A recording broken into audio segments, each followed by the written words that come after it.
All right. So let's just imagine for 5 minutes or so that you are working in the fields every day just to earn that piece of bread for dinner. Your family members are out there. You guys are all working your butts off just to get that piece of bread for dinner. Every day the same repetitive thing. In the field, working, home, eat the piece of bread, go to sleep, wake up. And somehow during that time, your loved one's foot gets cut in the field. What do? Well, here in America, we get some peroxide and a Band-Aid and we call it good, right? In other countries, they don't have that. They can't get the Band-Aid or the peroxide. So what's going to happen with a simple cut? What? It's going to get infected. If you don't get the infection treated, what's going to happen next? It's going to get worse. Possibly gangrene. What happens with gangrene? You die, unfortunately. And it's not quick. It's not fast. The death is so painful and excruciating. And the smell, the rotting flesh. A lot of times, if there's the rotting flesh smell, you don't want that in your house. You don't want that with your family. Where are you going to push them? To the edge of the village where you're going to pray that an animal will eat them to take their suffering away so you don't have to deal with it.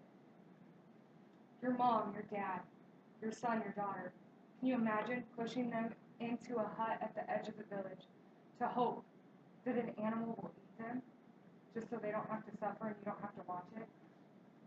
In America, it's hard, but in Ethiopia, these sort of things happen every day. Day in and day out, the simplest cut will turn to gangrene, and they have to pray that a hyena will eat their child, just so their child doesn't have to suffer. In Ethiopia, they don't have the doctors, the hospitals that we have here. According to the World Bank, per capita, which is 1,000 people, Ethiopia has zero point 0 doctors. Here in America, we're pretty lucky because per capita, we have 2.4. So for every 1,000 people here in America, we have 2.4 doctors. We should feel pretty lucky about that. But in Cuba, this was super surprising. They have 6.7 doctors per capita in Cuba. So we think our healthcare is doing great here. Kind of want to go to Cuba, no matter what, finding a doctor. But in Ethiopia, they don't have that choice.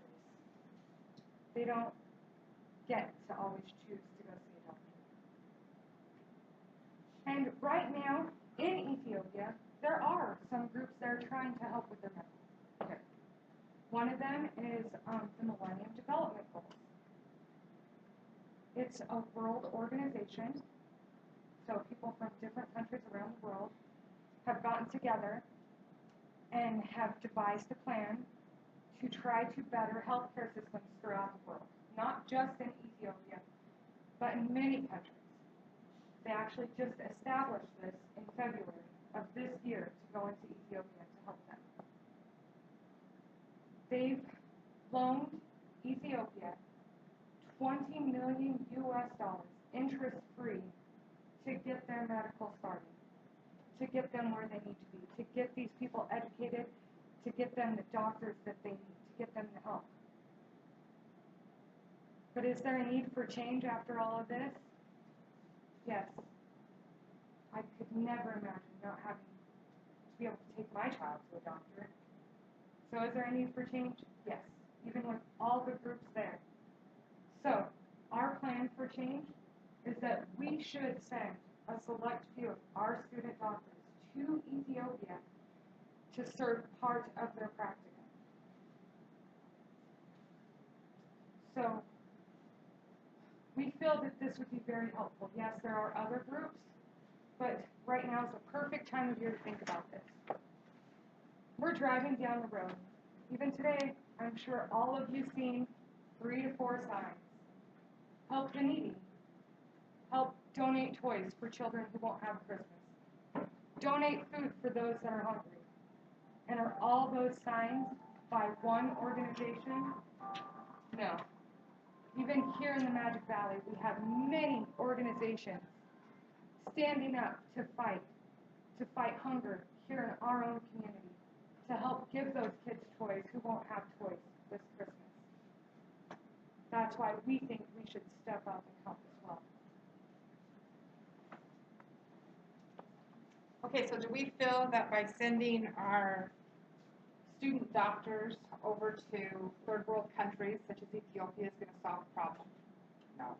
But do we think it's going to help? Tremendously. As we were doing our research, we discovered that some of our ideas were already in place, taking place, just on a small scale. We just need to broaden that more and make it larger. For instance, there's the International Medical Corps. They have 3 different nutritional programs that they teach. In Ethiopia, they teach the young women how to nurse their babies correctly, as well as the importance of hygiene and sanitation. They do this in order to reduce the risk of the diarrhea-related illnesses. Another thing they do is they teach about the reproductive system and the importance of using sanitary napkins and clean underwear and changing your underwear on a daily basis to remain clean, to prevent the spread of unsafe sex, to prevent the spread of HIV and AIDS. Another thing that they teach is the importance of having their babies in a clean environment and using clean tools and stuff when they're applying them to the body. And they do this to reduce the risk of spreading infection. And one other thing that I was amazed at, or I was surprised to hear, that they actually send counselors over there because there's a lot of domestic violence that goes on in these countries. And so they help counsel the young women as well as the children on how to deal with domestic violence. You have to remember that more than half of the people in Ethiopia don't even have access to basic medications such as your Tylenol, your aspirin, your hydrogen peroxide, your rubbing alcohol. So even a little simple cut, you have no way to go put some Neosporin or wash out with peroxide. You don't have access to that. And their income, they make less than $2 a day. That's not very much money. And they only have one doctor for 45,000 people. So either the doctor, I don't know how he gets any sleep if he was really to help that many people, or what, but that's way too low. And the population just keeps increasing. Each family usually has between 8 and 10 children on an average.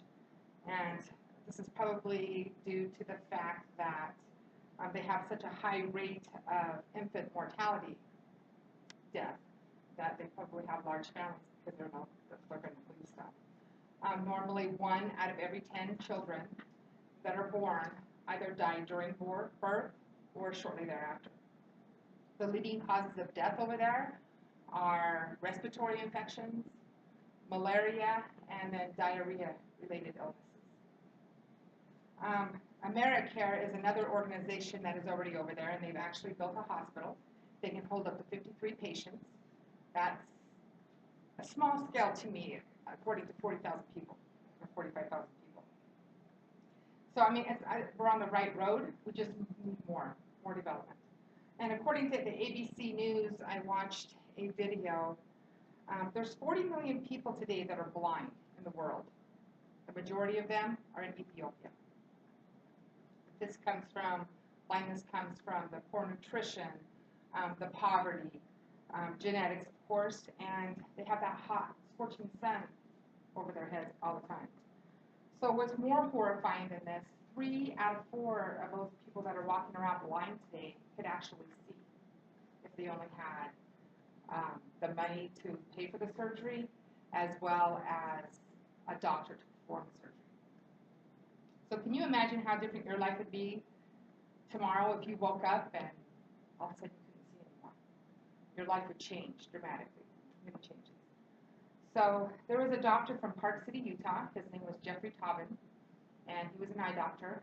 He went over to Ethiopia, and he wanted to help as many people as he could that could not see.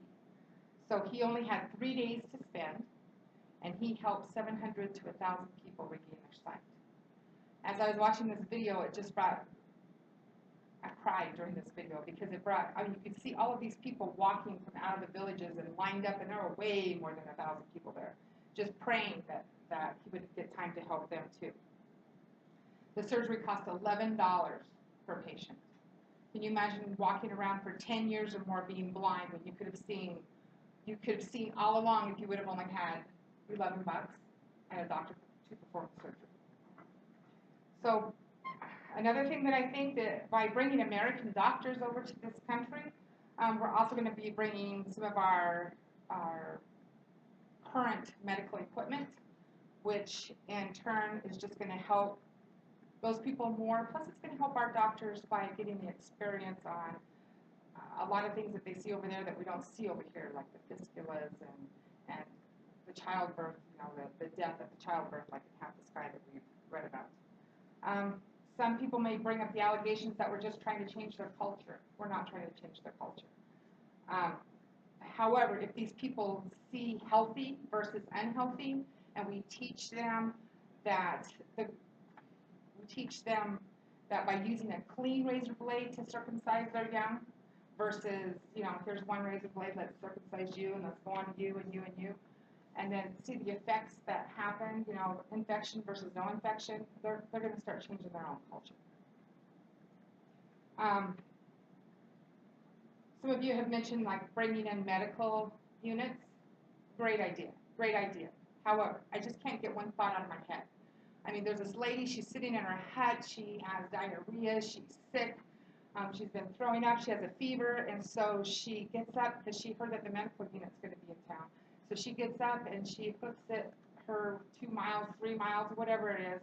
She has to stop and rest because she doesn't feel good, and only to discover by the time that she arrives, the medical unit left 30 minutes before. So she missed it. So I mean, it's a good start, but I think that they need more permanent things. They need more buildings. They need to actually be able to go to a physician center and see doctors or practicum students or something, to help them along. Africa needs to build their economy more, and I know that the Chinese are trying to help them do that. However, I don't know if the Chinese are in it for just themselves or to actually help the African people, because they're building businesses and stuff over in Africa, but they only use the Chinese people to operate these businesses. So maybe perhaps if America would put some businesses over there and let the Africans run those businesses, it might help improve their incomes as well as their economy, and actually give their own doctors the opportunity or the want and desire to practice medicine in their own country. And now, so after we've seen what our plan is that Brenda and Amber talked about, I'm going to talk about how it's workable and feasible. Amber talked about the Millennium Development Program goals that are going on right now in Ethiopia. There's also many different organizations that are going on, but when she discussed about the food banks, we all pitch in together. We can help maybe one more family or one more person. And by having our students go over to Ethiopia, our doctor students go over to Ethiopia, we can have that extra, maybe 1,000 students, maybe 1,000 people that are fixed by the blind. If they can't see, maybe we have that 1,000 people back. Many of us, when we come to education and thinking, oh, well, we're going to send our students over there and we're going to give them the education that they need, what are we getting in return? What are we getting in return? Are we getting anything? I think we are. Ethiopia is getting the education system and are learning about healthcare, maybe sanitization, different water, how to clean their water, as well as we might give them brochures of, this is the way you can do it at your house, or this is the way you can do it at your hut. America is actually gaining an education as well. We're looking at culture. We're getting the new culture from Ethiopia of the way they live, not taking away what they do, but getting it from them. We're learning their culture. This all connects, we did hear one of the effects that one person can have on many different people. That was when Brenda talked about the eye doctor that came from Utah. We don't realize that how fast we can get into a doctor. It may be that 30 seconds of sitting in the car, drive down to the doctor, get in, go out. We have something to our ability. Or it's even a phone call. hey, I need this. I've seen that. I've done that. But over there, they don't have that. They don't have that capability. As I worked in a healthcare facility, knowing that people they're getting ready to go. I know how they go. There's all different kinds of medicines, morphine, all that different kinds, just to give them, even a daily vitamin to give them to help them boost their metabolism, or just to, hey, can you come out and visit with us? It gives them that ability to get up and walk out there.